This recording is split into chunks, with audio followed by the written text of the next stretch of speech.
의사 면허는 아직 유효해? 너 아깝다, 우리 병원 정말. 간호조무사 할래? 명문대 나와서 그냥 집에만 있으니. 강남 한복판 고급 레스토랑 너 우리 VIP 병원 룸에서 간호조무사 터져나온 할래?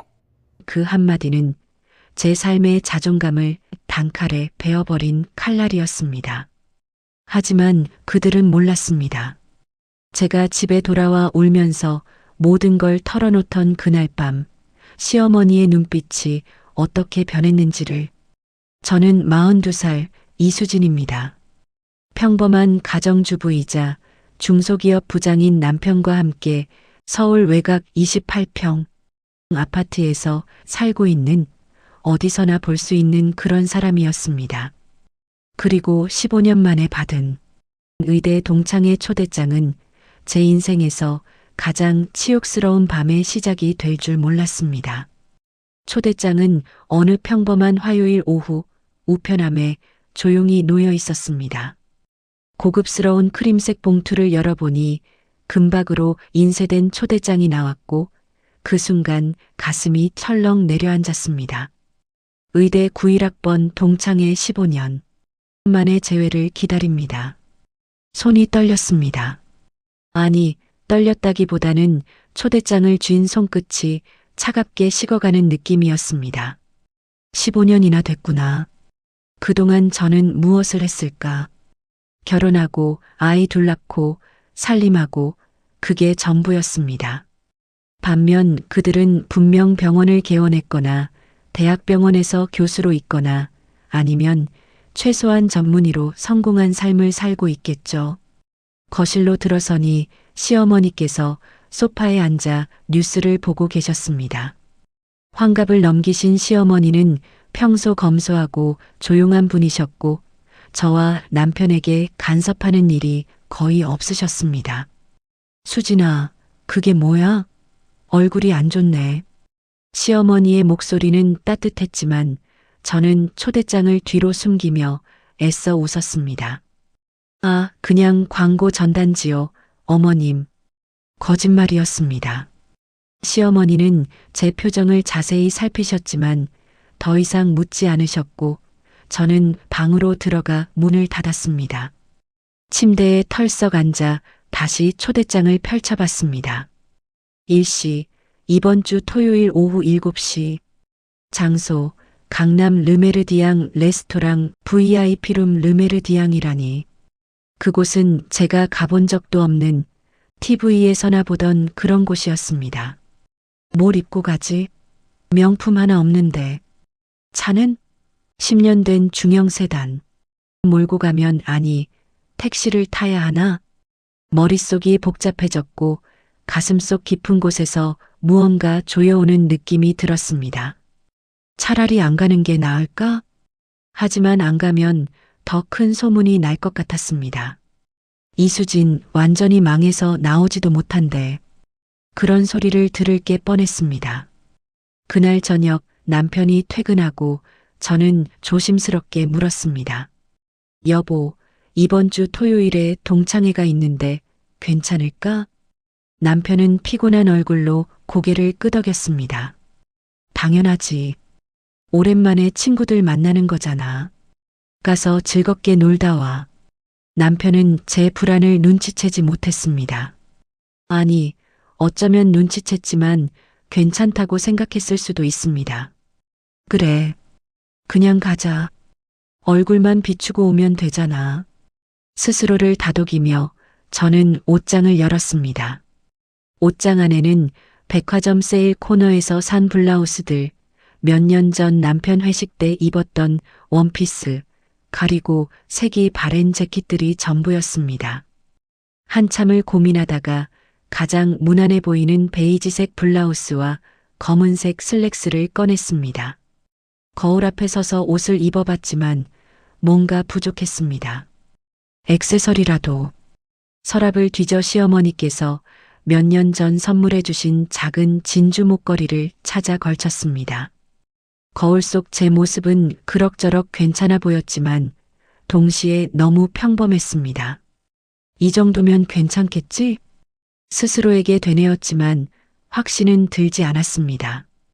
토요일이 다가올수록 불안은 커져만 갔고 마침내 그날이 왔습니다. 오후 5시부터 준비를 시작했습니다. 샤워를 하고 집에서 직접 염색한 머리카락을 정성스럽게 말아 올렸습니다. 화장은 평소보다 조금 더 신경 써서 했지만 비싼 화장품이 없어 한계가 있었습니다. 옷을 입고 거울을 보니 어제보다는 나아 보였습니다. 하지만 뭔가 여전히 부족한 느낌. 그냥 가자. 이게 나야. 나는 이런 사람이고. 낡은 핸드백을 들고 현관문을 나서는데 시어머니께서 거실에서 나오셨습니다. 수진아, 오늘 동창회 가는 거지? 예쁘게 입었네. 감사해요, 어머님. 다녀올게요. 즐겁게 놀다 와. 그리고 수진아. 시어머니께서 잠깐 뭔가 말씀하시려다가 멈추셨습니다. 조심히 다녀와. 그 말씀 속에 묘한 뉘앙스가 있었지만 저는 알아채지 못했습니다. 택시를 잡아 타고 강남으로 향했습니다. 창밖으로 흘러가는 서울의 야경을 보며 저는 심호흡을 했습니다. 괜찮아. 그냥 얼굴만 비추고 일찍 나오면 돼. 하지만 택시가 강남역을 지나 고급 상권으로 들어서자 제 가슴은 다시 두근거리기 시작했습니다.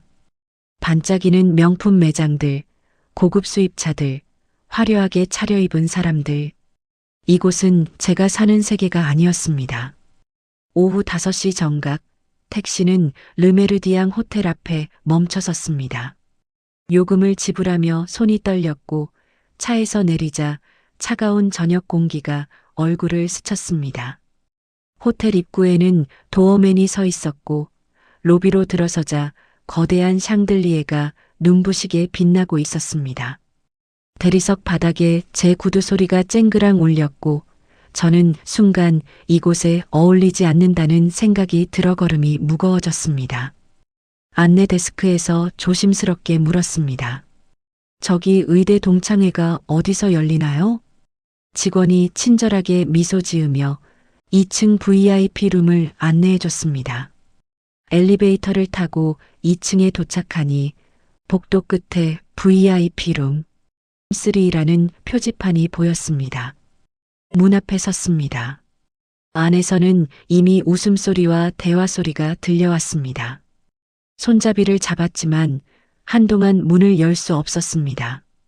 들어가면 뭐라고 하지? 어떤 표정을 지어야 하지? 심호흡을 크게 하고 마침내 문을 열었습니다. 순간 실내의 모든 시선이 일제히 저에게 쏠렸습니다.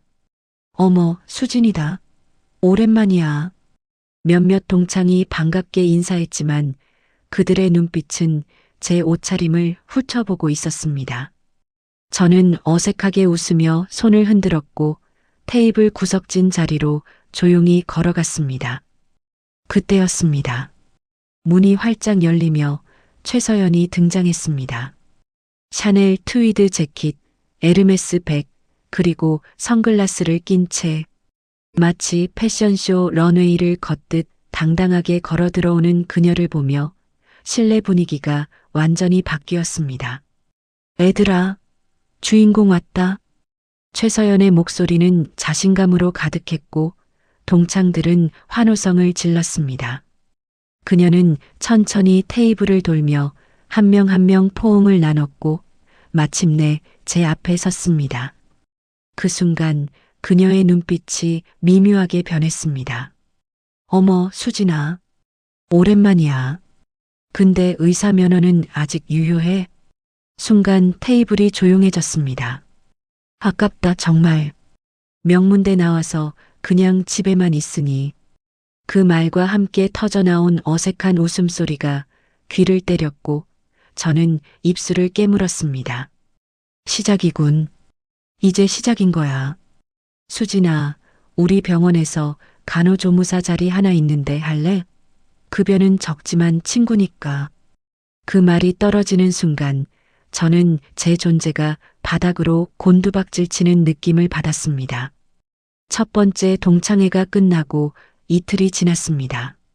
단톡방에는 계속해서 메시지가 올라왔습니다. 어제 너무 좋았어. 다들 변한 게 없더라. 다음엔 우리 서연이 병원에서 만나자. 서연이 병원 완전 럭셔리하대. 기대된다. 저는 핸드폰을 보며 입술을 깨물었습니다. 다음 모임 또 가야 하나? 하지만 거절하면 더 이상한 사람 취급받을 게 뻔했습니다. 사흘 후 최서연이 단톡방에 메시지를 올렸습니다. 애들아, 다음 주 토요일 우리 병원으로 와. VIP 라운지 예약해놨어. 점심도 같이 하고 시설 구경도 시켜줄게. 동창들의 반응은 폭발적이었습니다. 와, 기대된다. 서연아 고마워. 완전 궁금했어. 사진 찍기 좋겠다. 하. 저는 아무 대답도 하지 않았습니다. 하지만 참석 안 한다고 말할 용기도 없었습니다. 그렇게 또다시 토요일이 왔습니다. 이번에는 강남역 근처 최서연이 운영한다는 에스테틱 클리닉이었습니다. 오전 11시 저는 또다시 백화점 세일 코너에서 산 원피스를 입고 택시를 탔습니다. 주소를 찍고 도착한 곳은 유리로 된 초호화 건물이었습니다. 건물 전면에는 금박으로 S 에스테틱 클리닉이라는 간판이 빛나고 있었고 입구에는 발레 파킹 서비스를 하는 직원이 서 있었습니다. 여기가 최서연 병원이라고? 숨이 막혔습니다. 자동문이 열리며 들어서니 고급 호텔 로비 같은 공간이 펼쳐졌습니다. 대리석 바닥 현대미술 작품들 그리고 은은한 아로마 향이 코끝을 스쳤습니다. 리셉션 직원이 환하게 웃으며 물었습니다. 예약하셨나요? 아, 저 최서연 원장님 동창회로. 아, 네. VIP 라운지로 안내해 드릴게요. 직원의 안내를 받아 엘리베이터를 타고 5층으로 올라갔습니다. 문이 열리자 넓은 라운지가 나타났습니다. 통유리 너머로 강남 거리가 한눈에 내려다 보였고 한쪽에는 뷔페 테이블이 화려하게 차려져 있었습니다. 이미 몇몇 동창이 와 있었고 그들은 모두 명품 가방을 들고 있었습니다. 수진아, 왔구나. 김지은이 손을 흔들었습니다.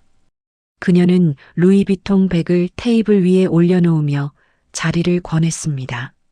저는 낡은 핸드백을 의자 옆에 조용히 놓았습니다. 곧 최서연이 등장했습니다. 이번에는 흰색 가운을 입고 있었는데 그 가운 위에도 명품 액세서리가 주렁주렁 달려 있었습니다. 애들아, 오늘 우리 병원 구경 제대로 시켜줄게.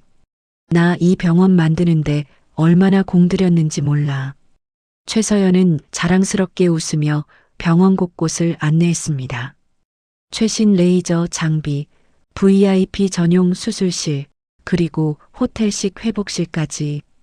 동창들은 감탄사를 연발했고 핸드폰으로 사진을 찍어댔습니다. 저는 그저 뒤에서 따라다니며 어색하게 미소만 지었습니다. 이게 의사의 길이었구나. 내가 포기한 길. 가슴 한편이 답답하게 조여왔습니다. 라운지로 돌아와 점심 식사가 시작되었습니다. 고급 케이터링 음식이 테이블 가득 차려졌고 샴페인까지 나왔습니다. 최서연이 잔을 들며 건배를 제안했습니다. 애들아, 우리 의대 동창이라는 것에 건배. 짤랑 잔이 부딪히는 소리가 울렸습니다. 식사가 한창 진행되던 중 최서연이 화제를 돌렸습니다. 그나저나 애들아, 다들 어디서 일해? 요즘 의사들 바쁘잖아. 한 명씩 자신의 이야기를 늘어놓기 시작했습니다. 나는 분당에 소아과 개원했어. 환자 많아서 정신없어. 나는 강남의 피부과. 요즘 시술 예약이 2달 밀렸어. 나는 대학병원 조교수. 내년에 교수 승진 앞두고 있어. 성공 자랑이 테이블 위를 가득 채웠습니다. 그리고 마침내 최서연의 시선이 저를 향했습니다. 수진아, 넌 뭐해? 병원 안 다녀? 모든 시선이 저에게 쏠렸습니다. 목이 타들어가는 느낌이었지만 저는 최대한 담담하게 대답했습니다. 아니, 나는 그냥 집에서 애들 키우고 있어. 순간 테이블이 조용해졌습니다. 어색한 침묵이 흘렀습니다. 최서연이 과장되게 놀란 표정을 지으며 말했습니다. 아, 전업주부? 요즘 시대에? 그것도 의사 면허 가지고? 남편이 벌어오는 거로 충분해? 다른 동창 하나가 끼어들었습니다. 수진아, 면허 유지는 하고 있어? 나중에라도 다시 일하려면. 아니면 우리 병원에서. 최서연이 말을 이었습니다. 간호조무사 자리 하나 있는데 할래? 급여는 적지만 친구니까 특별히. 그 순간 제 얼굴이 화끈거렸습니다. 간호조무사. 의사 면허를 가진 저에게 간호조무사 자리를 제안한다는 것. 그것도 동창들이 모두 보는 앞에서. 아, 아니야. 괜찮아. 고마워. 제 목소리는 떨리고 있었습니다. 최서연이 동창들을 돌아보며 웃었습니다. 애들아, 그래도 수진이는 착하잖아. 집에서 살림하는 것도 능력이지 뭐. 그 말투에는 명백한 조롱이 섞여 있었습니다. 저는 손에 든 물컵을 꽉 쥐었습니다. 손가락이 하얗게 질릴 정도로. 참아, 이수진. 참아야 해. 식사가 끝나고 최서연이 제안했습니다. 애들아, 사진 찍자. 추억 남기게. 동창들이 우르르 몰려 소파 앞에 모였습니다. 저도 일어서려는데 최서연이 말했습니다. 수진아, 너 사진 찍는 거 싫어하지 않았어? 괜찮으면 찍어줄래? 응, 알았어. 거짓말이었습니다. 저는 사진 찍는 것을 싫어한 적이 없습니다. 하지만 거절할 용기가 없었습니다. 핸드폰을 건네받아 사진을 찍어줬습니다. 웃고 있는 동창들, 중앙에서 포즈를 취한 최서연. 그리고 그 안에 없는 저. 나만 없구나. 가슴이 먹먹해졌습니다. 사진을 찍어주고 자리로 돌아오는데 화장실에 가고 싶었습니다. 아니, 사실은 그냥 그 자리를 벗어나고 싶었습니다. 잠깐 화장실 다녀올게. 복도를 지나 화장실로 향했습니다. 화장실 세면대 앞에 서서 찬물로 얼굴을 적셨습니다. 거울에 비친 제 얼굴은 창백했고 눈가는 붉게 충혈되어 있었습니다. 왜 이렇게 약해? 왜 아무 말도 못해? 스스로에게 화가 났습니다. 그때 화장실 문이 열리며 2명의 동창이 들어왔습니다. 저는 급하게 칸막이 안으로 들어가 문을 닫았습니다. 그들은 제가 있는 줄 모르고 대화를 나눴습니다. 근데 수진이 좀 안 됐다. 그치? 그러니까. 의대까지 나와서 집에만 있으니. 서연이가 좀 심한 것 같긴 해. 간호조무사는 좀. 그래도 사실이잖아. 완전 촌스럽더라. 옷 좀 봐. 어디서 산 건지. 남편도 별로라며? 중소기업 다닌다던데. 에휴, 인생 선택을 잘못했지 뭐. 그들의 웃음소리가 타일에 부딪혀 울렸습니다. 저는 칸막이 벽에 등을 기댄 채 입을 손으로 막았습니다. 소리내서 울면 들킬 것 같았습니다. 그들이 나간 후에야 저는 비틀거리며 칸막이 밖으로 나왔습니다. 거울 속 제 얼굴에서 눈물이 주르륵 흘러내렸습니다. 라운지로 돌아가고 싶지 않았지만 가방을 두고 온 터라 어쩔 수 없었습니다. 문을 열고 들어서니 동창들은 여전히 웃고 떠들고 있었습니다. 제가 들어오자 잠깐 조용해졌다가 다시 대화를 이어갔습니다. 저는 가방을 집어들고 최서연에게 다가갔습니다. 서연아, 나 먼저 가봐야 할 것 같아. 집에 일이 좀 있어서. 최서연이 과장된 표정으로 말했습니다. 벌써? 아쉽네. 그래도 와줘서 고마워, 수진아. 오늘 즐거웠지? 응. 병원 정말 좋더라. 수고했어. 거짓말이었습니다. 저는 인사도 제대로 하지 못한 채 병원을 빠져나왔습니다. 엘리베이터 안에서 거울에 비친 제 모습을 보며 눈물이 또 쏟아졌습니다. 왜 이렇게 약해? 왜 나는 아무것도 할 수 없어? 집으로 향하는 택시 안에서 핸드폰을 꺼내 단톡방을 확인했습니다. 벌써 사진들이 올라와 있었습니다. 최서연 병원 앞에서 찍은 사진, VIP 라운지에서 찍은 사진, 그리고 단체 사진. 제가 없는 단체 사진. 댓글들이 줄줄이 달려 있었습니다. 오늘 너무 좋았어. 서연이 완전 성공했다. 다들 예쁘게 나왔네 하. 저는 핸드폰을 던지듯 가방에 집어넣었습니다. 창밖을 바라보며 소리 없이 울었습니다. 집에 도착했을 때는 이미 오후 4시가 넘어 있었습니다. 현관문을 열자 거실에서 TV 소리가 들려왔습니다. 시어머니께서 소파에 앉아 계셨습니다. 수진아, 벌써 왔어? 동창회 재밌었어? 그 따뜻한 목소리에 저는 참았던 것이 무너져 내렸습니다. 어머님, 목이 메었습니다. 시어머니께서 급히 일어나 제게 다가오셨습니다. 왜 그래? 무슨 일 있었어? 저는 더 이상 말을 잇지 못하고 저는 그 자리에 주저앉으며 처음으로 소리내어 울었습니다. 시어머니께서 제 등을 토닥이며 조용히 기다려 주셨고 한참을 울고 나서야 저는 모든 것을 털어놓기 시작했습니다. 엄마가 말 안 했지만 서울대병원 심장외과 과장이었어. 30년 동안.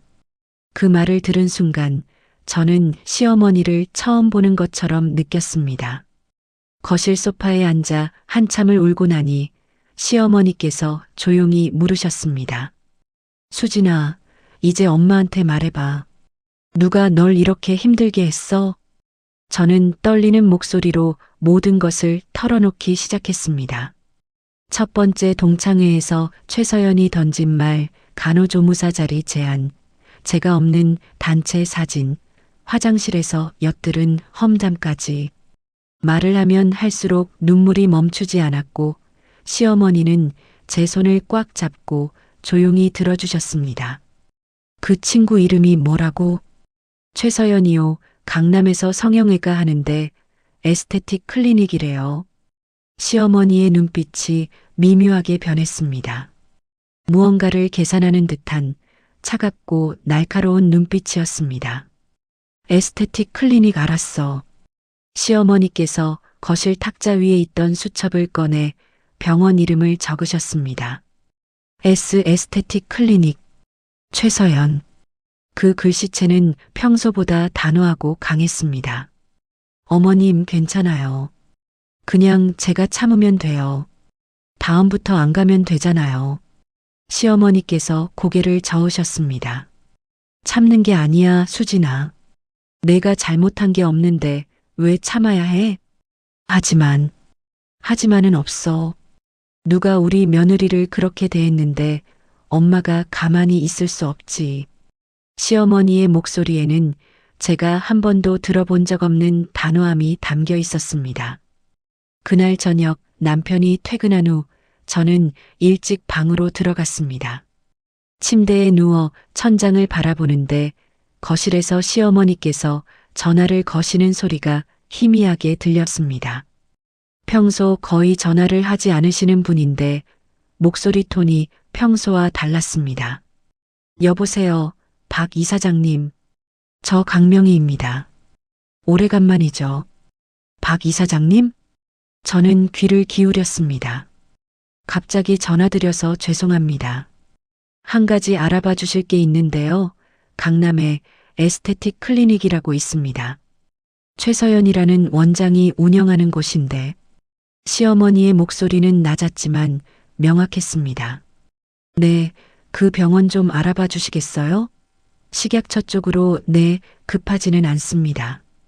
천천히 확인해 주시면 됩니다. 전화가 끝나고 잠시 침묵이 흘렀습니다. 그리고 다시 시어머니께서 또 다른 번호를 누르는 소리가 들렸습니다. 정 교수님, 강명희입니다. 잘 지내시죠? 정 교수님? 감사합니다.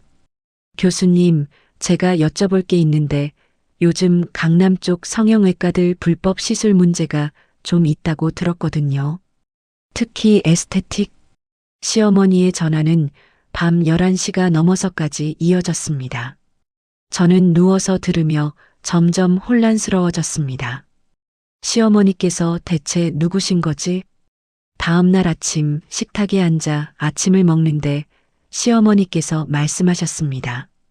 수진아, 엄마가 오늘 서재 좀 정리할 거야. 오래된 물건들 꺼내야 해서. 네, 어머님. 제가 도와드릴까요? 아니야, 괜찮아. 엄마 혼자 할 수 있어.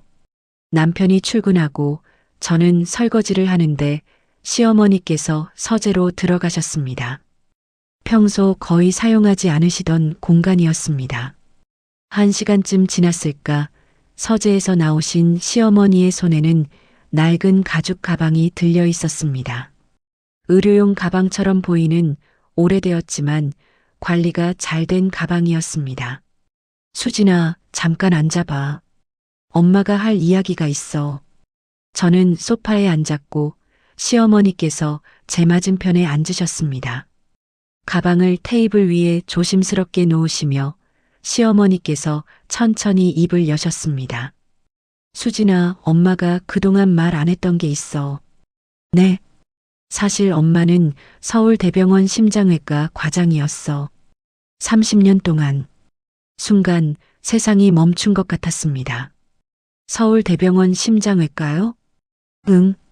대한민국 최초 심장이식 수술팀에 있었고 20년 전에는 과장까지 했지.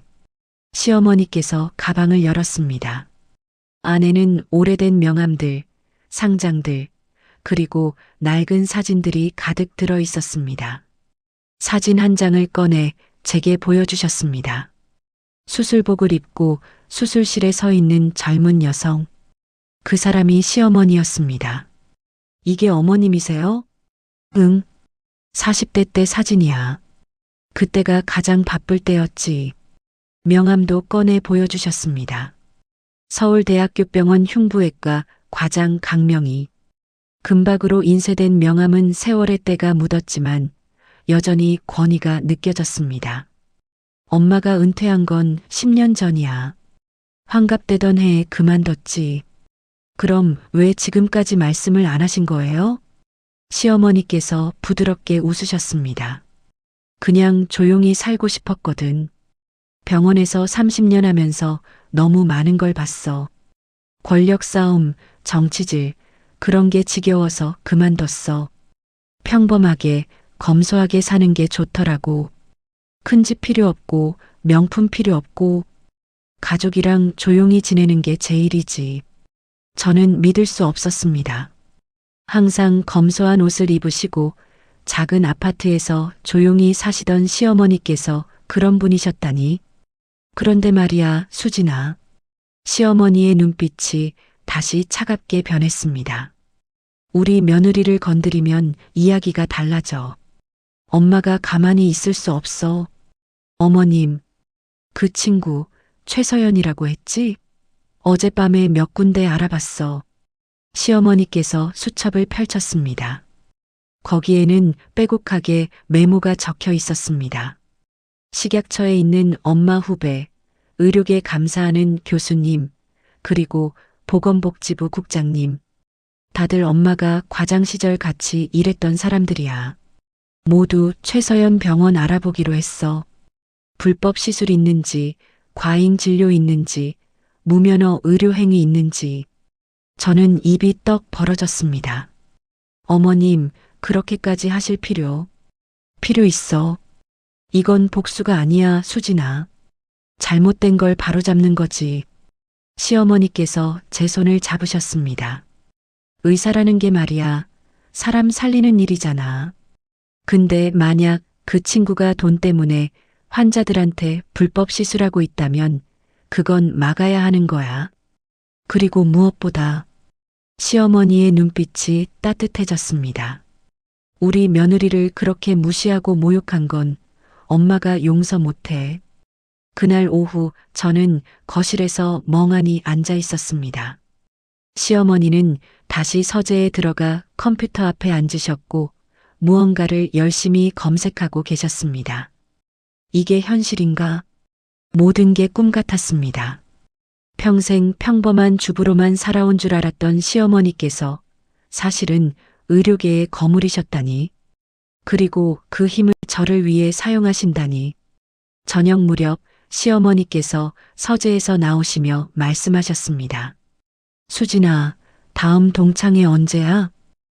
아직 정해진 건 없는데요. 단톡방에서 얘기 나오면 알려드릴게요. 그래. 다음에는 엄마가 같이 갈게. 네. 어머님이요? 응. 엄마가 직접 나서서 그 친구한테 세상이 어떻게 돌아가는지 보여줄게. 시어머니의 목소리는 차분했지만 그 안에는 흔들리지 않는 결의가 담겨 있었습니다. 그날 밤 저는 침대에 누워 천장을 바라보며 생각했습니다. 정말 괜찮은 걸까? 복수는 아니라고 하셨지만 그래도 찝찝한 마음이 들었습니다. 하지만 동시에 처음으로 누군가 제 편에 서서 저를 지켜준다는 느낌에 가슴이 뜨거워졌습니다. 옆방에서 시어머니께서 또 전화를 거시는 소리가 들렸습니다. 네, 국장님. 강명희입니다. 그건 진행 상황이 어떻게 되나요? 목소리는 낮고 조용했지만 그 안에는 30년 의료계에서 쌓아온 권위와 카리스마가 묻어났습니다. 이제부터 어떻게 될까? 저는 이불을 끌어당기며 눈을 감았습니다. 두렵기도 했고 기대되기도 했습니다. 수진아, 옷장 좀 열어봐. 엄마가 입을 옷 골라줄래? 침대 위에 펼쳐진 샤넬, 에르메스, 구찌. 그 순간 저는 깨달았습니다. 시어머니의 준비가 시작되었다는 것을. 시어머니께서 조사를 시작하신 지 사흘이 지났습니다. 그동안 시어머니는 매일 서재에 들어가 계셨고 전화 통화가 끊이지 않았습니다. 저는 집안일을 하면서도 귀를 기울였습니다. 네, 이사장님. 보고서 받았습니다. 생각보다 심각하네요. 교수님, 무면허 간호사가 시술한 사례가 몇 건이나 되나요? 국장님, 과잉 진료건은 환자 진술서가 필요합니다. 확보 가능할까요? 하나하나 들릴 때마다 제 가슴은 두근거렸습니다. 정말 뭔가 나오는 건가? 나흘째 되던 날 오후 시어머니께서 서재에서 나오셨습니다. 손에는 두툼한 서류 뭉치가 들려 있었습니다. 수진아, 잠깐 앉아봐. 거실 소파에 앉자 시어머니께서 서류를 테이블 위에 놓으셨습니다. 나왔어. 최서연 병원 조사 결과. 떨리는 손으로 첫 장을 넘겼습니다. 에스테틱 클리닉 의료법 위반 가능성 검토 보고서. 공식적인 문서 형식이었습니다. 어머님, 이게 식약처에서 받은 거야. 비공식 조사지만 내용은 확실해. 시어머니께서 천천히 설명하기 시작하셨습니다. 첫째, 무면허 간호사가 보톡스 시술을 한 정황이 있어. 최소 5건 이상. 둘째, 과잉 진료. 필요 없는 시술을 권유해서 환자들한테 받은 민원이 3건. 셋째, 의료기기 불법 사용. 식약처 승인 안 받은 레이저 장비를 쓰고 있어. 한 장 한 장 넘길 때마다 저는 숨이 막혔습니다. 이게 전부 사실이에요? 증거가 있어. 환자 진술서, 직원 제보, 그리고 식약처 예비조사 결과. 시어머니께서 마지막 장을 펼쳐 보이셨습니다. 거기에는 행정처분 권고사항이라는 제목 아래 영업정지 가능성이 명시되어 있었습니다. 만약 정식 감사가 들어가면 최소 6개월 영업정지야. 최악의 경우 의사 면허 정지까지 갈 수 있어. 저는 말을 잇지 못했습니다. 머릿속이 복잡했습니다. 최서연이 이런 짓을 하고 있었다고? 동시에 묘한 감정이 밀려왔습니다. 통쾌함? 아니면 씁쓸함? 수진아, 괜찮아? 시어머니께서 제 얼굴을 들여다보셨습니다. 저 어머님, 이렇게까지 하는 게 맞을까요? 왜? 후회돼? 아니, 그게 아니라 저도 결국 복수하는 거 아닌가 싶어서요. 시어머니께서 고개를 저으셨습니다. 수진아, 이건 복수가 아니야. 사실을 밝히는 거지. 그 친구가 환자들한테 불법 시술하고 있는 거 그냥 놔둬야 해. 더 많은 사람이 피해보기 전에 막는 게 맞잖아. 그리고 시어머니께서 제 손을 잡으셨습니다. 우리 며느리를 그렇게 무시하고 모욕한 건 엄마는 용서 못해. 이건 정의를 바로잡는 거야. 그날 밤 단톡방에 새로운 메시지가 올라왔습니다. 최서연이었습니다. 애들아, 다음 주 토요일 점심 신라호텔 브런치 어때? 내가 쏠게. 동창들의 반응은 즉각적이었습니다. 와, 신라호텔. 서연아 완전 대박. 고마워. 벌써 기대된다. 히읗히읗. 저는 핸드폰을 보며 손에 힘을 주었습니다. 또 가야 하나? 그때 시어머니께서 제 방문을 두드리셨습니다. 수진아, 자? 아니요, 어머님. 들어오세요. 시어머니께서 침대 옆에 앉으시며 물으셨습니다. 동창회 또 잡혔어? 네, 다음 주 토요일이요. 신라호텔 브런치래요. 좋아. 이번엔 엄마가 같이 갈게. 정말 괜찮으세요? 물론이지. 오히려 기대돼. 시어머니의 눈빛에는 자신감이 가득했습니다. 내일 엄마 방에 와서 옷 좀 골라줘. 뭘 입어야 할지 모르겠어. 네, 어머님. 다음 날 오후 저는 시어머니 방으로 갔습니다. 시어머니께서 옷장을 활짝 여셨고 그 안에는 제가 한 번도 본 적 없는 옷들이 가득했습니다. 샤넬 트위드 재킷, 에르메스 코트, 구찌 드레스. 모두 10년 이상 된 것들이었지만 클래식한 디자인은 여전히 고급스러웠습니다. 어머님, 이게 전부 어머님 옷이세요? 응.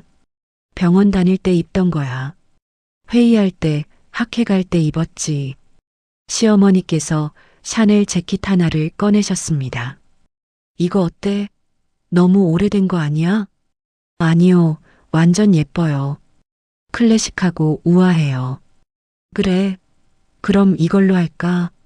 시어머니께서 재킷을 침대 위에 놓으시고 다시 옷장 깊숙한 곳을 뒤지셨습니다. 그리고 천으로 감싸진 무언가를 꺼내셨습니다. 천을 풀자 에르메스 버킨백이 나타났습니다. 이것도 어머님 거예요? 응. 20년 전에 산 거야. 학회에서 공로상 받았을 때 내가 나한테 선물로 산 거지. 가방은 시간이 흘렀지만 여전히 완벽한 상태였습니다.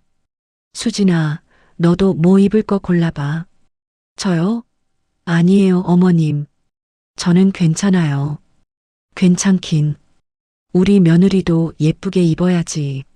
시어머니께서 옷장에서 우아한 베이지색 원피스를 꺼내셨습니다. 이거 입어봐. 너한테 잘 어울릴 것 같은데. 저는 원피스를 받아들고 감탄했습니다. 부드러운 실크 소재에 단순하지만 고급스러운 디자인. 어머님, 이거 너무 비싼 거 아니에요? 비싸긴. 근데 안 입으면 뭐해. 이번에 제대로 입고 나가자. 그날 저녁 저는 거울 앞에 서서 원피스를 입어봤습니다. 놀랍게도 사이즈가 딱 맞았습니다.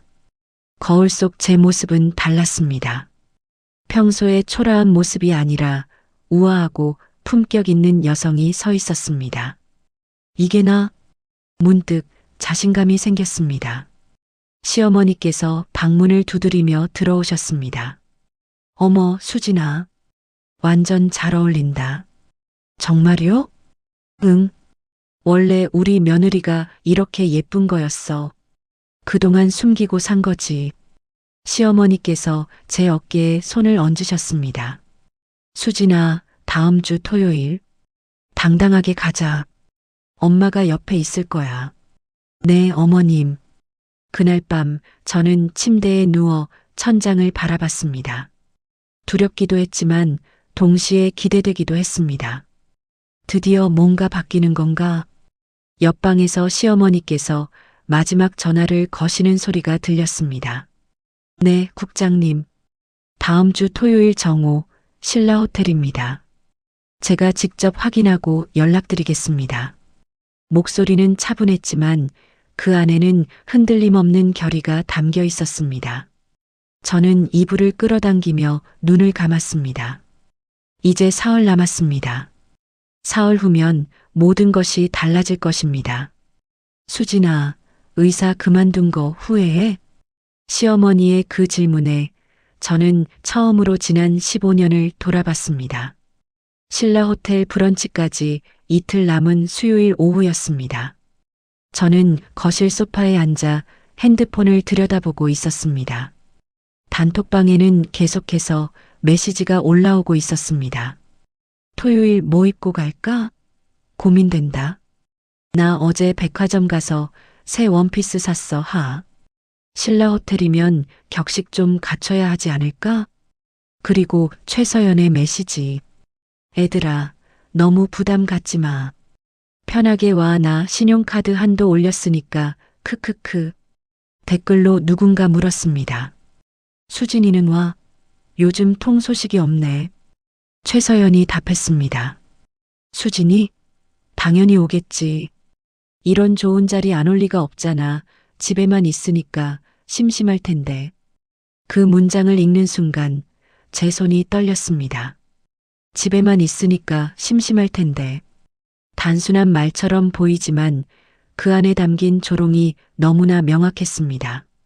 저는 핸드폰을 소파에 내려놓고 창밖을 바라봤습니다. 정말 가야 하나? 시어머니랑 같이 가서 최서연을 무너뜨려야 하나? 마음 한편이 무거웠습니다. 그때 현관문이 열리며 시어머니께서 장을 보고 들어오셨습니다. 수진아, 저녁 준비 도와줄래? 네, 어머님. 부엌에서 함께 저녁 준비를 하는데 시어머니께서 조심스럽게 물으셨습니다. 수진아, 표정이 안 좋네. 무슨 고민 있어? 아, 아니에요. 엄마한테 숨기지 마. 말해봐. 저는 칼질하던 손을 멈추고 천천히 입을 열었습니다. 어머님, 저 이렇게까지 하는 게 맞는 건지 모르겠어요. 왜 그렇게 생각해? 저도 결국 복수하는 거잖아요. 최서연을 무너뜨리려고 하는 거고. 시어머니께서 가스불을 끄시고 저를 바라보셨습니다. 수진아, 앉아봐. 이야기 좀 하자. 거실로 나와 소파에 앉았습니다.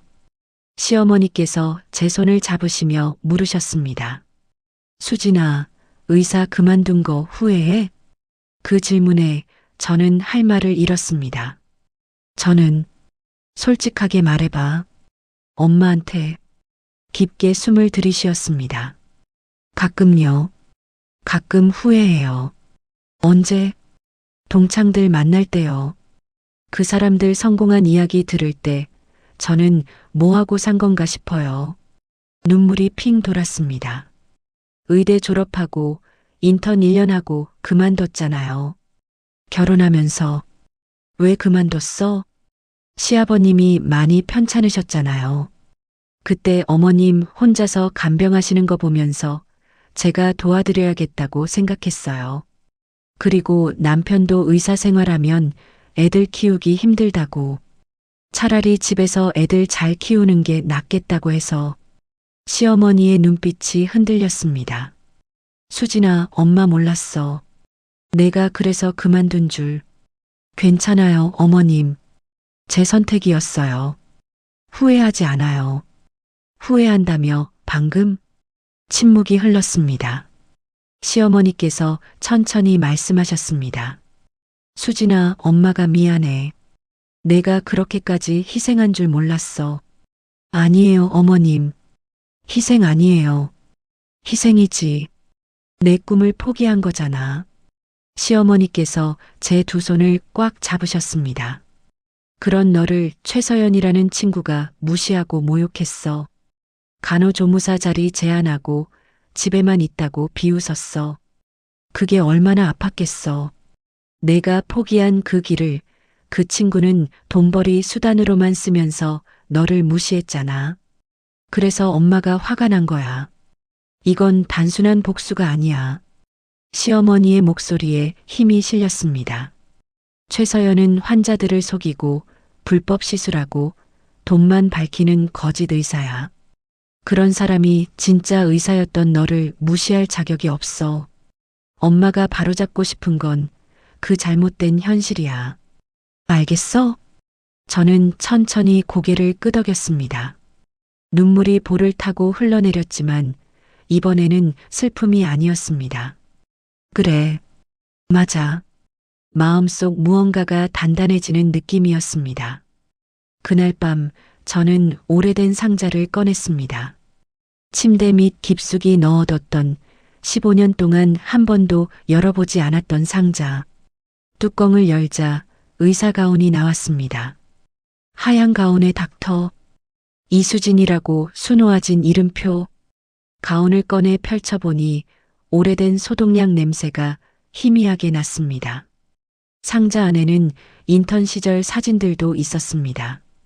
수술실 앞에서 찍은 사진, 동료 의사들과 웃고 있는 사진, 그리고 첫 환자를 살렸던 날 찍은 사진.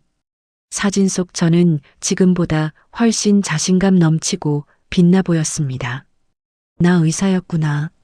잊고 있었던 정체성이 되살아났습니다. 저는 의사였습니다. 비록 1년밖에 못했지만 사람을 살리는 일을 했던 사람이었습니다. 그런 제가 왜 최서연 같은 사람한테 무시당하며 살아야 하나요? 다음 날 목요일 아침, 저는 시어머니께 말씀드렸습니다. 어머님, 저 마음 정했어요. 토요일에 당당하게 갈게요. 시어머니께서 환하게 웃으셨습니다. 그래, 우리 며느리. 그게 맞아. 하지만 그날 오후 예상치 못한 일이 벌어졌습니다. 단톡방에 최서연이 메시지를 올렸습니다. 애들아, 토요일 오기 전에 미리 말해둘게. 나 요즘 병원 대박 나서 확장 계획 중이야. 곧 분당에도 지점 낼 거야. 그래서 투자자 모집하는데 혹시 관심 있으면 연락해. 최소 5천만 원부터 1년 안에 2배로 만들어줄게. 댓글들이 달리기 시작했습니다. 와, 대박. 나 관심 있어. 서연아, 진짜 믿을만해? 당연하지, 나 서연이 믿어. 나도 투자할게. 저는 핸드폰을 보며 식은땀이 났습니다. 투자? 5천만 원? 시어머니께 급하게 말씀드렸습니다. 어머님, 최서연이 동창들한테 투자 받으려고 해요. 시어머니께서 핸드폰을 보시더니 표정이 굳어졌습니다. 이건 안 돼. 투자 사기야. 네. 수진아, 그 병원 곧 망할 텐데 무슨 투자야. 동창들 돈 날리게 생겼어. 시어머니께서 즉시 전화를 거셨습니다. 여보세요, 국장님. 급한 건인데요. 최서연이 일반인들한테 투자 받으려고 해요. 빨리 막아야 해요. 통화를 마치고 시어머니께서 말씀하셨습니다. 수진아, 이제 더 이상 미룰 수 없어. 토요일에 끝내야 해. 네, 어머님. 금요일이 되었습니다. 내일이면 신라 호텔 브런치입니다. 저는 하루 종일 안절부절 못했습니다. 저녁 무렵 시어머니께서 제 방으로 오셨습니다. 수진아, 내일 입을 옷 준비했어? 네, 어머님께서 주신 원피스 다림질했어요. 좋아. 그리고 이거. 시어머니께서 작은 상자를 건네주셨습니다. 열어보니 진주 목걸이와 귀걸이 세트였습니다. 어머님, 이게 엄마가 50대 때 샀던 거야. 중요한 자리 갈 때마다 했었지. 너무 비싼 거 아니에요? 비싸긴. 근데 내일은 중요한 날이잖아. 우리 며느리 제대로 치장하고 가야지. 그날 밤 저는 잠을 이룰 수 없었습니다. 침대에 누워 천장을 바라보며 내일 일어날 일들을 상상했습니다. 시어머니께서 최서연 앞에서 진실을 폭로하시면 어떻게 될까? 두렵기도 했고 기대되기도 했습니다. 새벽 2시 목이 말라 부엌으로 나왔는데 거실에 불이 켜져 있었습니다. 시어머니께서 소파에 앉아 계셨습니다. 어머님 안 주무세요? 수진아, 너도 잠 안 와? 네, 긴장돼서요. 시어머니께서 제 옆에 앉으라고 손짓하셨습니다. 수진아, 내일 무서워? 조금요. 괜찮아. 엄마가 옆에 있을 거야. 어머님, 그리고 수진아, 명심해. 내일은 내가 사과받는 날이야. 내가 잘못해서 무릎 꿇는 게 아니야. 네. 당당하게 가자. 우리 며느리는 아무 잘못도 안 했어. 시어머니의 목소리는 단호했고 그 안에는 흔들림 없는 확신이 담겨 있었습니다. 저는 그제야 마음이 편해졌습니다. 그래. 나는 잘못한 게 없어. 새벽 3시 저는 방으로 돌아와 처음으로 편안하게 잠들 수 있었습니다. 내일이면 모든 것이 끝날 것입니다. 여러분, 제 시어머니십니다.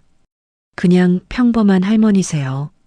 그 순간 최서연의 눈빛에서 승리의 미소가 번졌고 저는 모든 것이 무너지는 느낌을 받았습니다. 토요일 아침 9시 알람이 울렸습니다. 하지만 저는 이미 깨어 있었습니다.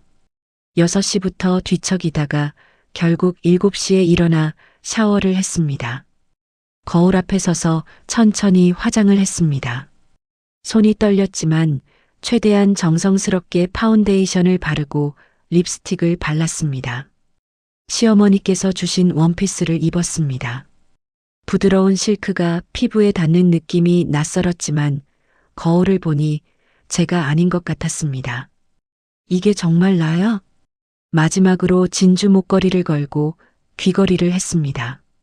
거실로 나오니 시어머니께서 이미 준비를 마치고 계셨습니다. 샤넬 트위드 재킷에 에르메스 버킨백을 든 시어머니의 모습은 평소와 완전히 달랐습니다. 위험이 느껴졌습니다. 어머, 수진아. 정말 예쁘다. 어머님도 정말 멋지세요. 그래. 오랜만에 이런 옷 입으니까 좀 어색하네. 하지만 시어머니의 표정에는 어색함이 없었습니다. 오히려 자연스럽고 당당했습니다. 11시 30분 택시를 불렀습니다. 차에 타며 시어머니께서 제 손을 꽉 잡으셨습니다. 수진아, 긴장하지 마. 엄마가 다 할 거야. 네, 어머님. 그리고 명심해.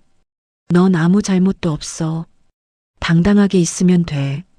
택시가 출발했고 창밖 풍경이 빠르게 스쳐 지나갔습니다. 저는 가방 속 핸드폰을 확인했습니다. 단톡방에는 벌써 메시지들이 올라오고 있었습니다. 나 벌써 도착했어. 로비 완전 럭셔리하다. 나도 막 도착. 다들 어디야? 신라 호텔 처음인데 완전 떨린다. 크크. 그리고 최서연이 메시지. 애들아, 나 5분 후에 도착해. VIP 라운지 2층이야. 먼저 올라가 있어. 심장이 빠르게 뛰었습니다. 정오정각 택시가 신라 호텔 정문 앞에 멈춰섰습니다. 도어맨이 문을 열어주었고 저희는 차에서 내렸습니다. 호텔 입구로 걸어가는데 시어머니의 걸음걸이가 느려졌습니다. 잠깐, 수진아. 네. 시어머니께서 저를 돌아보셨습니다. 엄마가 한 가지 확인하고 싶은 게 있어. 뭔데요, 어머님? 너 정말 괜찮아? 엄마가 나서는 거. 네. 괜찮아요. 후회 안 해? 잠시 생각했습니다. 후회할까요? 아니요. 안 해요, 어머님. 저 이제 당당하고 싶어요. 시어머니께서 환하게 웃으셨습니다. 그래. 그럼 들어가자. 로비로 들어서니 거대한 샹들리에가 빛나고 있었습니다. 엘리베이터를 타고 2층으로 올라갔습니다. 복도를 따라 걸어가니 VIP 라운지라는 표지판이 보였습니다. 문 앞에 섰습니다. 안에서는 이미 웃음소리가 들려왔습니다. 수진아, 준비됐어? 네, 어머님. 시어머니께서 문을 열었습니다. 순간 실내의 모든 시선이 저희에게 쏠렸습니다. 동창생 7명이 이미 와 있었고 그들은 모두 명품으로 치장하고 있었습니다. 수진아. 김지은이 반갑게 손을 흔들었습니다. 어머, 수진아 오늘 뭔가 다른데? 옷 진짜 예쁘다. 근데 옆에 분은 모두의 시선이 시어머니께로 향했습니다. 저는 침착하게 대답했습니다. 아, 저희 시어머니세요. 오늘 이쪽에 볼 일이 있으셔서 같이 왔어요. 아, 안녕하세요. 처음 뵙겠습니다. 동창들이 인사를 건넸고 시어머니께서 부드럽게 고개를 끄덕이셨습니다. 네, 안녕하세요. 수진이 친구분들이시죠? 반갑습니다. 그때 문이 활짝 열리며 최서연이 등장했습니다. 이번에는 더욱 화려했습니다. 새하얀 샤넬 드레스에 다이아몬드 목걸이, 그리고 최신형 에르메스 백. 애들아, 기다렸지? 미안, 병원 일 때문에 좀 늦었어. 최서연은 당당하게 걸어 들어오다가 시어머니를 발견하고 잠깐 멈칫했습니다. 어머, 수진아. 근데 이분은? 아, 제 시어머니세요. 오늘 근처에 일이 있으셔서요. 최서연의 눈빛이 미묘하게 변했습니다. 위아래로 시어머니를 훑어보는 시선. 아, 안녕하세요, 어머님. 저 최서연이라고 합니다. 수진이 동창이에요. 최서연이 인사를 건넸고 시어머니께서 담담하게 답하셨습니다. 네, 반갑습니다. 수진이한테 많이 들었어요. 아, 그러세요? 좋은 말만 들으셨길 바라요. 최서연이 어색하게 웃었지만 곧 태도를 바꿨습니다. 그럼 어머님도 같이 드시겠어요? 괜찮으시면요. 괜찮다면 함께 해도 될까요? 물론이죠. 어르신 한 분 더 추가하는 거야 일도 아니죠. 최서연의 말투에는 묘한 우월감이 섞여 있었습니다. 자리에 앉았습니다. 저와 시어머니는 테이블 한쪽에 나란히 앉았고 최서연은 반대편 중앙에 앉았습니다. 곧 브런치가 시작되었습니다. 고급 요리들이 하나씩 나왔고 샴페인이 따라졌습니다. 최서연이 잔을 들며 말했습니다. 자, 애들아. 오랜만에 이렇게 모였으니까 건배. 잔이 부딪히는 소리가 울렸습니다. 식사가 진행되는 동안 최서연은 계속해서 자신의 성공담을 늘어놓았습니다. 요즘 병원 진짜 바빠. 예약이 한 달씩 밀려 있어. 지난주에는 연예인도 왔었어. 누군지는 비밀이지만 곧 분당에 지점 낼 거야. 벌써 건물주랑 계약했어. 동창들은 감탄사를 연발했고 저는 조용히 음식을 먹었습니다. 시어머니께서도 아무 말씀 없이 우아하게 식사를 하셨습니다. 그때 최서연이 본격적으로 화제를 돌렸습니다. 그나저나 애들아, 내가 어제 단톡방에 올린 투자건 봤지? 응, 나 진짜 관심 있어. 김지은이 대답했습니다. 나도. 근데 정말 1년 만에 2배 되는 거 맞아? 당연하지. 내가 거짓말하겠어? 분당 지점만 성공해도 투자금 금방 회수돼. 최서연이 가방에서 서류 몇 장을 꺼냈습니다. 여기 사업 계획서야. 한번 봐봐. 얼마나 전망이 좋은지. 서류가 테이블 위로 돌기 시작했습니다. 저는 슬쩍 내용을 봤는데 화려한 그래프와 장밋빛 전망으로 가득했습니다. 분당 지점 1년 매출 예상 20억. 투자 수익률 연 100%. 하지만 구체적인 근거는 없었습니다. 시어머니께서도 서류를 보셨지만 아무 말씀 없이 다시 내려놓으셨습니다. 애들아, 진짜 좋은 기회야. 나 친구들이니까 이런 기회 주는 거야. 나 투자할게. 5천만 원 괜찮지? 박혜진이 손을 들었습니다. 나도 5천. 정미라도 따라했습니다. 순간 제 가슴이 조여왔습니다. 안 돼, 저 사람들 돈 다 날릴 텐데. 저는 시어머니를 쳐다봤습니다. 시어머니께서 제 눈을 보시며 고개를 끄덕이셨습니다. 지금이야. 시어머니께서 조용히 입을 여셨습니다. 저기 최서연 씨. 최서연이 시어머니를 쳐다봤습니다. 네, 어머님? 투자 받기 전에 병원 재무제표 공개는 하시나요? 순간 테이블이 조용해졌습니다. 최서연의 표정이 미묘하게 굳어졌습니다. 재무제표요? 네. 투자를 받으시려면 당연히 병원 재무 상태를 공개하셔야죠. 아, 그건 친구들끼리인데 그렇게까지 할 필요는. 시어머니께서 부드럽게 웃으셨습니다. 친구들이니까 더 투명해야 하는 거 아닐까요? 최서연의 눈빛이 날카로워졌습니다. 어머님, 혹시 금융 쪽 일하셨어요? 아니요. 그냥 상식적으로 생각해서요. 하, 어머님 걱정해 주셔서 감사한데요. 저희는 친구들이니까 그 정도는 신뢰로 하는 거예요. 최서연이 화제를 돌리려 했습니다. 그때였습니다. 제 핸드폰이 진동했습니다. 단톡방 메시지였는데 발신자가 남편이었습니다. 급하게 확인했습니다. 수진아, 엄마 어디 계셔? 갑자기 쓰러지셨대. 병원 가야 할 것 같아. 순간 머릿속이 하얘졌습니다. 어머님, 저는 시어머니께 핸드폰을 보여드렸습니다. 시어머니의 얼굴이 창백해졌습니다. 뭐라고? 우리 아버님이? 아버님이라는 말에 저는 혼란스러웠습니다. 아, 시아버님. 시어머니의 남편, 제 시아버지를 말씀하시는 거구나. 어머님, 빨리 가봐야 할 것 같아요. 그래, 그래야지. 저희가 급하게 일어서자 동창들이 놀라며 물었습니다. 수진아, 무슨 일이야? 저희 시아버님이 갑자기 쓰러지셔서 죄송해요. 먼저 가봐야 할 것 같아요. 최서연이 과장된 걱정 표정을 지으며 말했습니다. 어머, 큰일이네. 어쩔 수 없지. 빨리 가봐. 그래도 수진아, 투자 건은 나중에 연락해. 기회 놓치지 마. 그 순간 저는 뭐라고 대답해야 할지 몰랐습니다. 시어머니께서 급하게 가방을 집으시며 일어서셨고 저도 따라 일어섰습니다.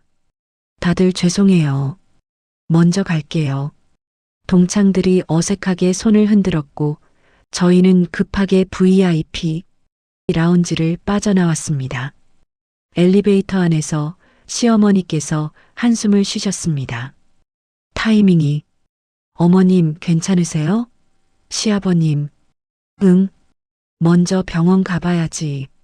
로비로 내려와 택시를 잡아 타고 병원으로 향했습니다. 차 안에서 저는 창밖을 바라보며 눈물이 났습니다. 결국 아무것도 못하고 온 거야. 모든 준비가 무너진 기분이었습니다. 시어머니께서 조용히 제 손을 잡으셨지만 아무 말씀도 하지 않으셨습니다. 그날 오후 병원에서 시아버님은 다행히 큰일은 아니셨습니다. 일시적인 저혈압이었고 금방 회복하셨습니다. 하지만 저는 마음이 무거웠습니다. 집으로 돌아온 저녁 저는 방에 혼자 앉아 핸드폰을 봤습니다. 단톡방에는 사진들이 올라와 있었습니다. 브런치 음식 사진, 최서연과 동창들이 웃는 사진, 그리고 댓글들. 오늘 너무 좋았어. 서연아, 투자건 내일 연락할게. 나도. 진짜 기대된다. 모든 것이 수포로 돌아간 것 같았습니다. 저는 침대에 누워 천장을 바라보며 눈물을 흘렸습니다. 제 명함입니다. 서울대학교 병원 흉부외과 과장 출신 강명희입니다. 그 한마디가 떨어지는 순간 최서연의 얼굴에서 모든 혈기가 빠져나갔습니다. 신라 호텔 브런치 이후 사흘이 지났습니다. 저는 그동안 방에만 틀어박혀 있었습니다. 모든 것이 수포로 돌아간 것 같았고 무기력함에 빠져 있었습니다. 시어머니께서도 평소처럼 조용히 지내셨지만 가끔 서재에서 전화하시는 소리가 들렸습니다. 네, 국장님. 그대로 진행하시면 됩니다. 이사장님, 예정대로 부탁드립니다. 무슨 뜻인지 알 수 없었지만 저는 묻지 않았습니다. 화요일 저녁 핸드폰이 울렸습니다. 단톡방이었습니다. 최서연의 메시지였는데 평소와 달리 다급해 보였습니다. 애들아, 긴급. 내일 저녁 6시에 꼭 모였으면 좋겠어. 중요한 얘기 있어. 장소는 우리 병원 VIP 라운지. 투자 관련해서 빨리 결정해야 할 일이 생겼어. 내일 꼭 와줘. 댓글들이 달리기 시작했습니다. 무슨 일인데? 나 내일 시간 되는데 뭔데 그렇게 급해? 서연아, 괜찮은 거야? 최서연이 답했습니다. 괜찮아. 오히려 좋은 일이야. 투자 기회가 더 좋아졌어. 내일 자세히 얘기할게. 꼭 와. 저는 핸드폰을 보며 한숨을 쉬었습니다. 또 가야 하나? 하지만 이번에는 시어머니 없이 혼자 가야 할 것 같았습니다. 시아버님 건강도 있고 지난번처럼 실패할까봐 두려웠습니다. 거실로 나가니 시어머니께서 소파에 앉아 계셨습니다. 어머님, 왜 그래, 수진아? 최서연이 내일 또 모이재요. 병원에서. 시어머니의 눈빛이 번뜩였습니다. 내일? 내 투자 관련해서 급하대요. 시어머니께서 천천히 미소를 지으셨습니다. 그래, 그럼 딱 좋네. 네. 수진아, 내일 엄마도 같이 갈게. 하지만 어머님 지난번처럼 또 시어머니께서 제 손을 잡으셨습니다. 지난번은 타이밍이 안 좋았던 거야. 근데 이번엔 달라. 엄마가 완벽하게 준비했어. 무슨 말씀이세요? 시어머니께서 서재로 가셔서 서류 봉투를 가져오셨습니다. 식약처 정식 감사 결과야. 어제 나왔어. 봉투를 열어보니 공식 문서가 들어 있었습니다. S 에스테틱 클리닉 의료법 위반 적발 및 행정처분 통보서. 숨이 멎는 것 같았습니다. 이게 6개월 영업정지, 의사 면허 정지 3개월, 그리고 벌금 5천만 원. 최서연한테는 아직 통보 안 갔어. 내일 오후에 통보될 거야. 그럼, 응. 최서연은 아직 모르는 거지. 자기 병원이 망한다는 걸. 시어머니의 목소리는 차분했지만 그 안에는 흔들림 없는 확신이 담겨 있었습니다. 그래서 급하게 투자금 모으려는 거야. 마지막 발악이지. 내일 어떻게 하실 거예요? 직접 가서 동창들 앞에서 진실을 말해줄 거야. 그 친구들 돈 날리기 전에. 그날 밤 시어머니께서는 다시 한번 옷장을 열으셨습니다. 이번에는 더욱 신중하게 고르셨습니다.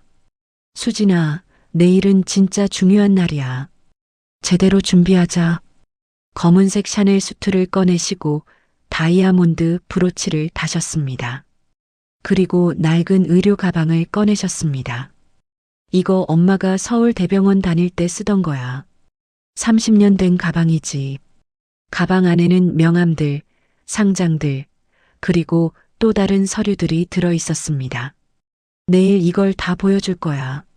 수요일이 밝았습니다. 오후 5시 저희는 준비를 마치고 택시를 탔습니다. 이번에는 제 손이 떨리지 않았습니다. 오히려 묘한 자신감이 생겼습니다. 이번에는 끝날 거야. 오후 5시 50분 최서연 병원 앞에 도착했습니다. 건물은 여전히 화려했지만 어딘지 모르게 쓸쓸해 보였습니다. 엘리베이터를 타고 5층 VIP 라운지로 올라갔습니다. 문을 열고 들어서니 이미 동창 6명이 와 있었습니다. 수진아, 또 왔네. 어머님도 같이 오셨네요. 어머님, 시아버님은 괜찮으세요? 저는 고개를 끄덕이며 자리에 앉았습니다. 시어머니께서는 조용히 제 옆에 앉으시며 테이블 위에 의료 가방을 놓으셨습니다.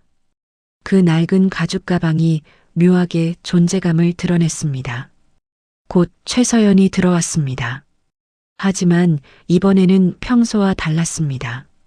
얼굴에 피로가 역력했고 눈 밑에 다크서클이 있었습니다. 애들아, 와줘서 고마워. 서연아, 무슨 일이야? 표정이 안 좋은데? 김지은이 물었습니다. 아니야, 괜찮아. 그냥 요즘 일이 좀 많아서. 최서연이 억지로 웃으며 자리에 앉았습니다. 그나저나 오늘 부른 이유가 있어. 투자건인데 분당 지점 계획이 좀 앞당겨졌어. 그래서 투자금을 이번 주 안에 모아야 해.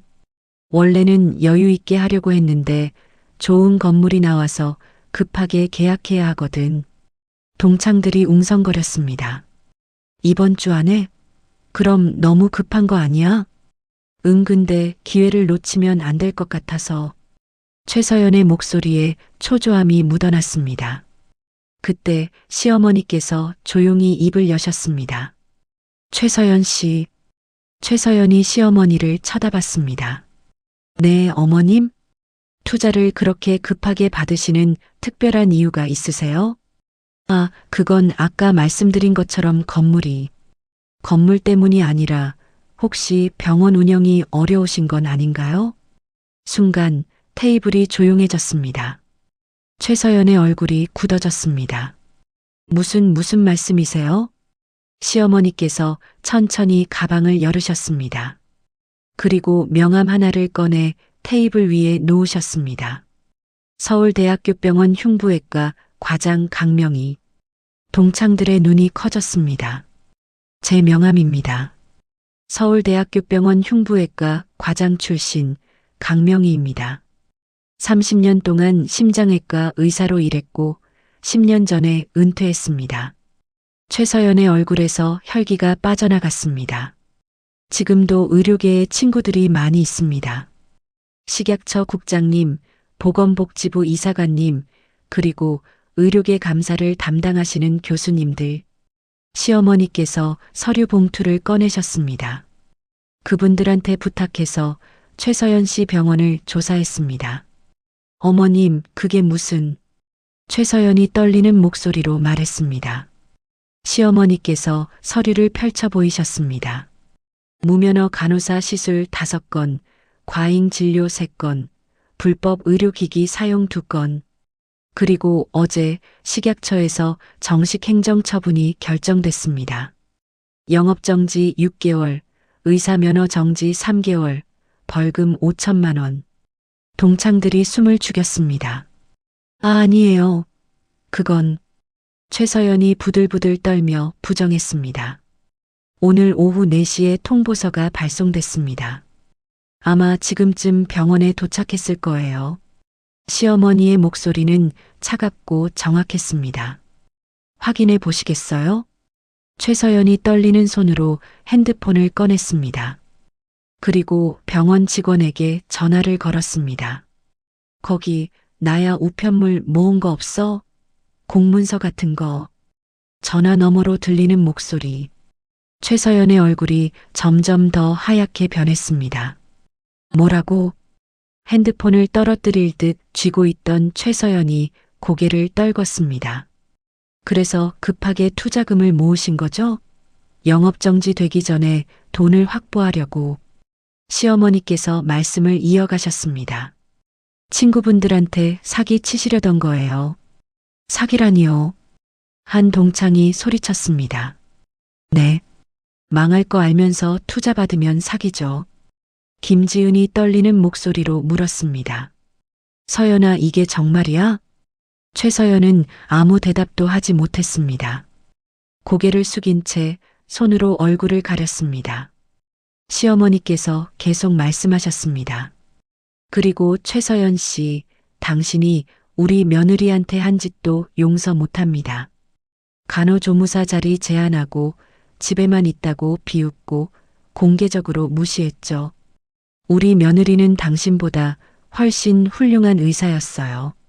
인턴 1년 할 때도 환자들한테 인정받았고 실력도 뛰어났어요. 다만 가족을 위해 희생한 거예요. 그런 사람을 당신이 무시할 자격이 없어요. 저는 시어머니의 말씀을 들으며 눈물이 났습니다.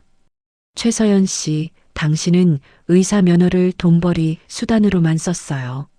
환자는 안중에도 없고 오직 돈만 밝혔죠. 그런 사람이 진짜 의사였던 우리 며느리를 무시했다는 게 화가 나요. 테이블 위로 침묵이 흘렀습니다. 최서연이 고개를 들었을 때 그녀의 눈에는 눈물이 가득했습니다. 죄송해요. 정말 죄송해요. 목소리는 떨리고 있었고 완전히 무너진 모습이었습니다. 동창들이 하나둘 자리에서 일어났습니다. 나 먼저 갈게. 나도. 서연아, 실망이야. 라운지를 빠져나가는 동창들. 결국 남은 건 저와 시어머니, 그리고 무너진 최서연 뿐이었습니다. 시어머니께서 일어서시며 마지막 말씀을 하셨습니다. 최서연 씨, 앞으로는 제대로 된 의사가 되세요. 환자를 생각하는. 저희는 라운지를 나왔습니다. 엘리베이터 안에서 저는 시어머니를 쳐다봤습니다. 어머님, 수진아, 괜찮아? 네, 근데 어머님, 저는 말을 잇지 못했습니다. 통쾌함보다는 묘한 공허함이 밀려왔습니다. 이게 내가 원했던 걸까? 엄마가 30년 의사 생활하며 배운 게 있어. 진짜 행복은 화려함이 아니라 진실함에서 온다는 거. 그 말을 듣는 순간 저는 깨달았습니다. 제가 진짜 원했던 게 무엇이었는지. 최서연 병원을 나온 후 저와 시어머니는 아무 말 없이 집으로 돌아왔습니다. 택시 안에서 창밖을 바라보는데 마음이 복잡했습니다. 통쾌했을까요? 아니었습니다. 오히려 허전하고 씁쓸했습니다. 이게 내가 원했던 걸까? 집에 도착해 거실 소파에 앉았습니다. 시어머니께서 차를 끓여주셨고 저희는 한동안 아무 말도 하지 않았습니다. 수진아, 시어머니께서 먼저 입을 여셨습니다. 후회돼? 모르겠어요. 솔직한 대답이었습니다. 통쾌하지도 않고 그렇다고 후회되지도 않고 그냥 텅 빈 것 같아요. 시어머니께서 고개를 끄덕이셨습니다. 그게 정상이야. 네. 복수는 원래 그래. 끝나고 나면 허무한 거야. 시어머니께서 차를 한 모금 마시시며 말씀하셨습니다. 엄마가 30년 의사 생활하며 배운 게 있어. 진짜 행복은 화려함이 아니라 진실함에서 온다는 거. 최서연은 화려했지만 거짓이었어. 너는 평범하지만 진실했어. 그게 차이야. 그날 밤 저는 침대에 누워 오랫동안 생각했습니다. 제가 정말 원했던 게 뭘까? 최서연을 무너뜨리는 거? 아니었습니다. 인정받는 거? 그것도 아니었습니다. 그저 제 자신을 사랑하는 것. 그게 전부였습니다. 일주일이 지났습니다. 단톡방은 조용했습니다. 최서연은 탈퇴했고 다른 동창들도 거의 메시지를 올리지 않았습니다. 이틀 후 김지은에게 개인 메시지가 왔습니다. 수진아, 그때 정말 고마웠어. 내 시어머님 덕분에 우리 돈 안 날렸어. 진심으로 감사해. 그리고 미안해. 우리가 너한테 너무 심했던 것 같아. 저는 간단하게 답장했습니다. 괜찮아. 이제 다 지나간 일이야. 그리고 단톡방 알림을 껐습니다. 더 이상 그들과 연락하고 싶지 않았습니다. 용서했지만 다시 가까워지고 싶지는 않았습니다. 한 달이 지났습니다. 어느 화창한 토요일 오후 시어머니께서 제안하셨습니다. 수진아, 시장 갈래? 저녁 준비 같이 하자. 네, 어머님. 재래시장으로 갔습니다. 시어머니와 함께 채소를 고르고 생선을 고르며 걷는데 마음이 편안했습니다. 명품 가게도 고급 레스토랑도 아닌 이 평범한 시장이 좋았습니다. 채소 가게 앞을 지나가는데 눈에 익은 뒷모습이 보였습니다. 평범한 티셔츠에 청바지를 입고 낡은 에코백을 든 여성. 고개를 돌리는 순간 눈이 마주쳤습니다. 최서연이었습니다. 예전의 화려함은 온데간데 없었고 수척하고 피곤해 보였습니다. 그녀도 저를 알아봤습니다. 잠깐 멈칫하더니 고개를 숙였습니다. 저는 그냥 지나쳤습니다. 분노도 동정도 느껴지지 않았습니다. 그저 아무 감정도 들지 않았습니다. 이제 끝났구나. 시어머니께서 제 손을 잡으셨습니다. 괜찮아? 네, 괜찮아요. 정말 괜찮았습니다. 집으로 돌아와 시어머니, 남편과 함께 저녁을 준비했습니다. 거창한 요리가 아니라 된장찌개와 김치전, 그리고 제육볶음. 소박하지만 정성스럽게 만든 음식들이었습니다. 식탁에 둘러앉아 밥을 먹는데 남편이 말했습니다. 여보, 요즘 표정이 많이 밝아졌어. 무슨 좋은 일 있어? 응, 그냥 마음이 편해져서. 다행이다. 한동안 힘들어 보였거든. 시어머니께서 웃으시며 말씀하셨습니다. 우리 며느리가 원래 이렇게 밝은 애야. 그동안 숨기고 산 거지. 저는 밥을 한 숟가락 떠먹으며 생각했습니다. 이게 행복이구나. 고급 레스토랑의 화려한 음식이 아니라 집에서 가족과 함께 먹는 이 소박한 밥상. 명품 옷과 가방이 아니라 편안한 옷차림으로 웃을 수 있는 이 순간. 이게 진짜 제가 원했던 삶이었습니다. 며칠 후 저는 오래된 상자를 다시 꺼냈습니다. 침대 밑에 숨겨뒀던 의사 가운이 들어있던 상자. 가운을 꺼내 펼쳐보니 여전히 드라이브, 리수마이너스진이라는 이름표가 달려 있었습니다. 저는 거울 앞에 서서 가운을 입어봤습니다. 15년 만에 입는 가운. 거울 속 제 모습은 낯설지 않았습니다. 오히려 익숙했습니다. 나 의사였구나. 그리고 지금도 의사야. 비록 병원에서 일하지는 않지만 제 안에 있는 그 정체성은 사라지지 않았습니다. 문득 생각이 들었습니다. 다시 시작해볼까? 늦지 않았습니다. 42. 아직 젊습니다. 아이들도 많이 컸고 시간적 여유도 생겼습니다. 저녁에 남편과 시어머니께 조심스럽게 말씀드렸습니다. 저 다시 공부해 볼까 해요. 의사로. 남편이 놀라며 물었습니다. 정말 괜찮겠어? 응. 늦었지만 해보고 싶어. 시어머니께서 환하게 웃으셨습니다. 당연하지. 엄마가 도와줄게. 연락할 때도 있고. 내가 의사였던 거 포기한 거 아니었어. 잠시 쉬었던 거야. 그날 밤 저는 오랜만에 의학 서적을 펼쳤습니다. 15년 만에 보는 해부학 책, 생리학 책. 어렵지만 설렜습니다. 석 달이 지났습니다. 저는 매일 아침 일찍 일어나 공부했습니다. 그리고 시어머니의 소개로 작은 동네 의원에서 파트타임으로 일하기 시작했습니다. 처음에는 서툴렀지만 점점 감을 되찾았습니다. 환자들을 만나고 진료하고 치료하는 그 과정이 즐거웠습니다. 이거였구나. 내가 놓쳤던 게.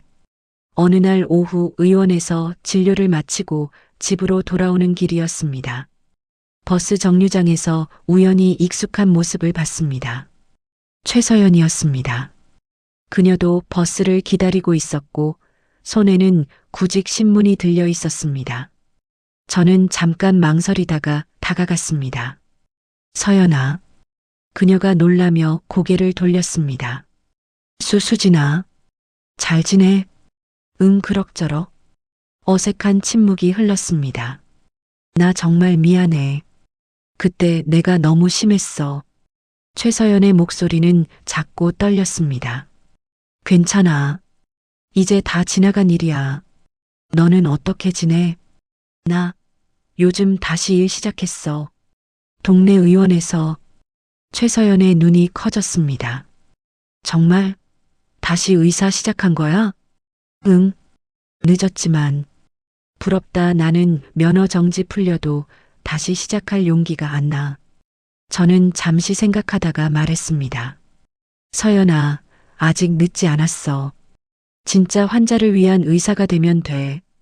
고마워. 버스가 왔습니다.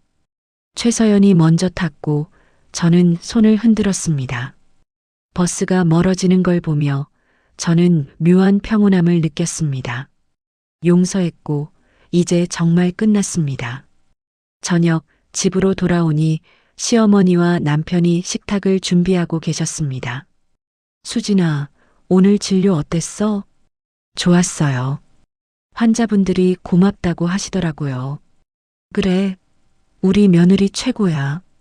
식탁에 앉아 밥을 먹으며 저는 창밖을 바라봤습니다. 저녁 노을이 아름답게 물들어 있었습니다. 평범한 아파트, 소박한 저녁 식사, 그리고 사랑하는 가족. 이것이 제 삶이었습니다. 화려하지 않지만 진실하고 부유하지 않지만 풍요로운 삶. 그리고 무엇보다 저를 있는 그대로 사랑해주는 사람들이 있는 삶. 남편이 웃으며 말했습니다. 이게 진짜 행복이지. 시어머니께서 고개를 끄덕이셨습니다. 맞아. 평범한 게 제일 좋은 거야. 저는 두 분을 번갈아 보며 미소 지었습니다. 맞아. 이게 행복이야. 동창의 VIP 룸 한가운데서 무시당하던 며느리였던 저는 이제 가족의 식탁 한가운데에서 가장 따뜻하게 웃는 사람이 되었습니다. 저를 지켜준 건 화려한 복수가 아니라 조용히 자신의 과거를 숨기고 살던 시어머니의 한마디였습니다. 가족이니까 지켜주는 거야. 그리고 그 말을 통해 깨달은 진실. 평범하게, 성실하게, 진실하게 살아가는 우리 같은 사람이 사실은 가장 대단한 사람이라는 것. 저는 이제 알았습니다. 진짜 승리는 남을 무너뜨리는 게 아니라 나 자신을 사랑하는 것이라는 걸. 그리고 그 사랑은 이렇게 소박한 저녁 식탁에서 시작된다는 걸.